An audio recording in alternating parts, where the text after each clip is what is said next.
But even if you're just, you're not a teacher spreading irrationality and superstition, you're just an ordinary guy or an ordinary woman in the pub sharing your infecting others. He sees it as he sees irrationality, he sees credulity as a kind of infection.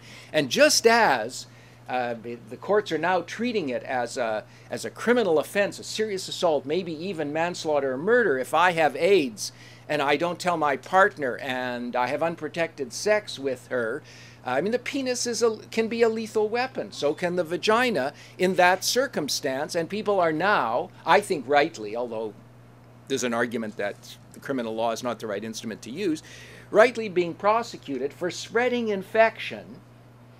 Similarly, if you're irrational, there's no such thing as an innocent religious belief if religion is irrational.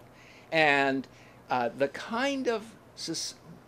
I'm going to conclude with a quick anecdote, because I think I've really presented you with the essence of the argument, although there are 1,000 subtleties. Maybe we'll explore a few of those in the question period.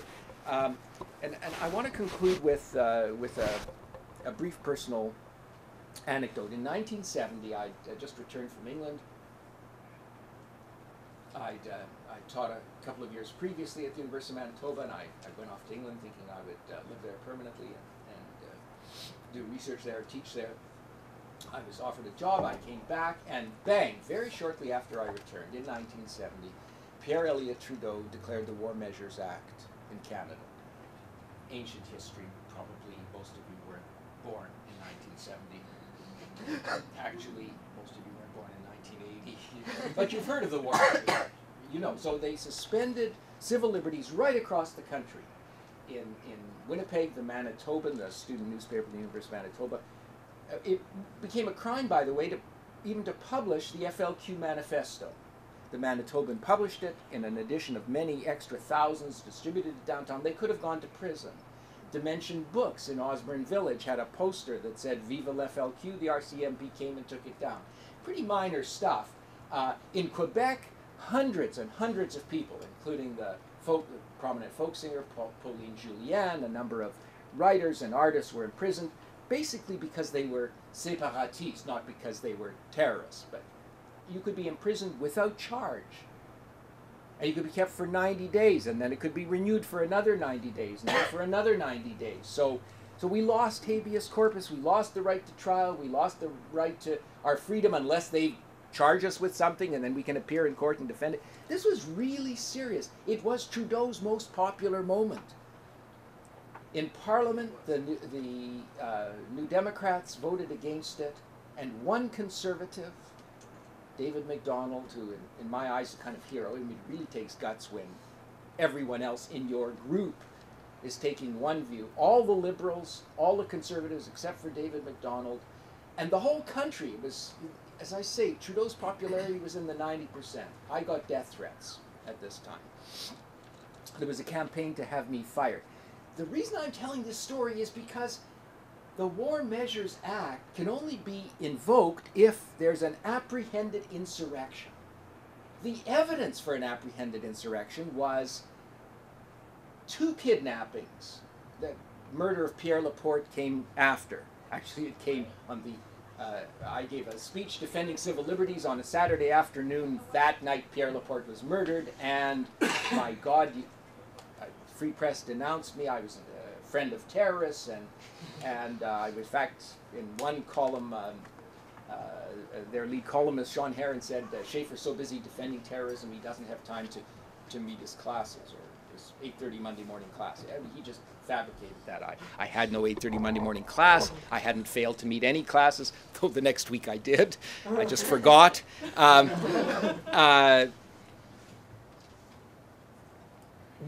could it be that, I mean, there are societies, there are countries in which there's near civil war and bombs going off and marches in the street. Think of France, May of '68, workers occupying the Renault factory, students in the street, even students from elite schools flying the red flag.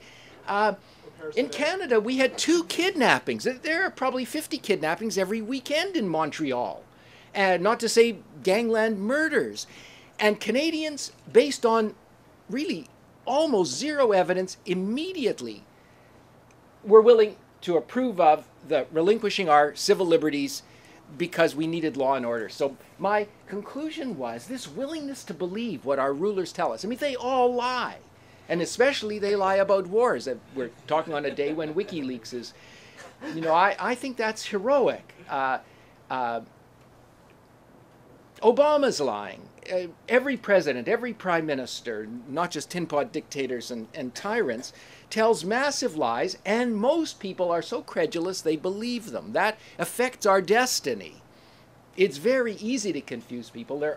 We are not primarily a skeptical, rational, there I introduced the word skepticism to honor the occasion, society, but our survival, never mind our flourishing as a species, hinges on our diligently, conscientiously looking for evidence for our beliefs. We can't always wait till we've got decisive knowledge. In the case of global warming, on the balance of probabilities, we face extinction. Sometimes you have to act on probability. Do you have to pretend that you have certainty?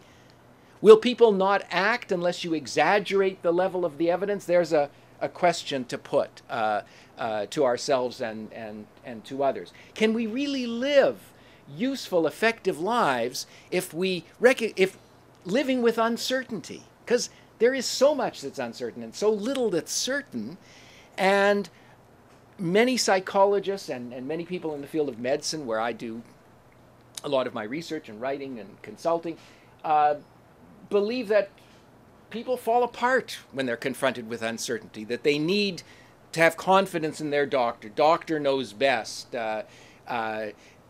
You know, if you really understood your prognosis and how much, you know, plus or minus, you know, what the range of uncertainty is, even with the diagnosis, never mind the treatments, almost all of which are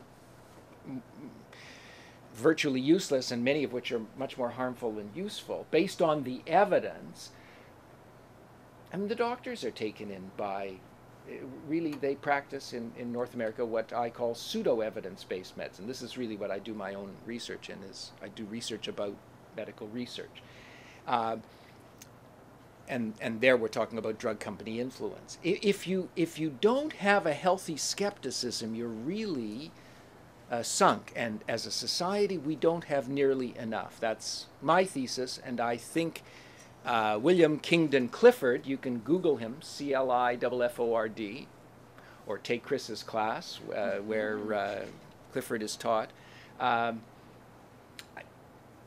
think he's got it right, and those who feel liberal tolerance towards those who are superstitious and irrational have got it wrong.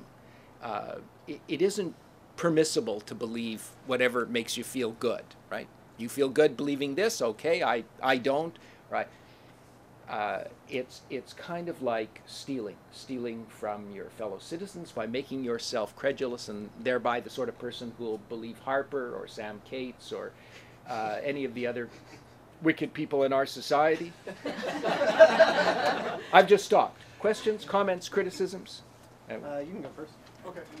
Well, talking about the notion of tolerance and how Clifford said that he sort of said that people are generally tolerant of others who have irrational beliefs but don't harm anyone else, and that's the wrong position to take.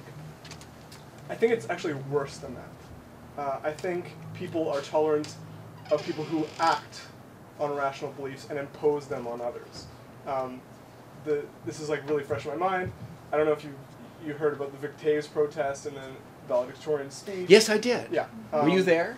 Yeah, I was one of the organizers of the protest. So... Good for you. And I don't know if you've read Linda Reynolds' column in response to it. No, I read the other one. Oh, good. Don't bother. I didn't bother with Linda Reynolds' column. It's just a general rule. Right. But there's a really strong sense that being intolerant of intolerance is wrong. Yeah. Not only specifically in marring, as the Winnipeg Sun put it, the sacred right of convocation, and that although the argument is Aaron injected politics into that ceremony, even though the politics was there when Axworthy decided that Vic Taves was worthy of an honorary degree. But besides that, so it's bad there, but it's also just bad in general to ever say that hating gay people is wrong. Like, there's comments on the Uniter newspaper website that say that I'm trying to argue with these people and say some ideas are right, some ideas are wrong, most fall in the middle, and you can sort of make arguments about them. But the question of whether or not gay people, or let's just narrow it down to gay people. The gay people should be offered every right and privilege that every other non-gay person in Canada is offered. That's kind of just a fundamental truth, I think, that we should all be able to agree on and speak out against anyone who disagrees with that. But people come back and say, I thought the point of a liberal education was to say that there are no truths, everything's a gray issue, and that you are being intolerant by speaking out against Vic Taves' beliefs. Yeah, I'll just so tack on to your comment a distinction between being closed-minded at the one extreme, being porous-minded, where you're willing to accept any belief regardless of the evidence for its truth, and being open-minded.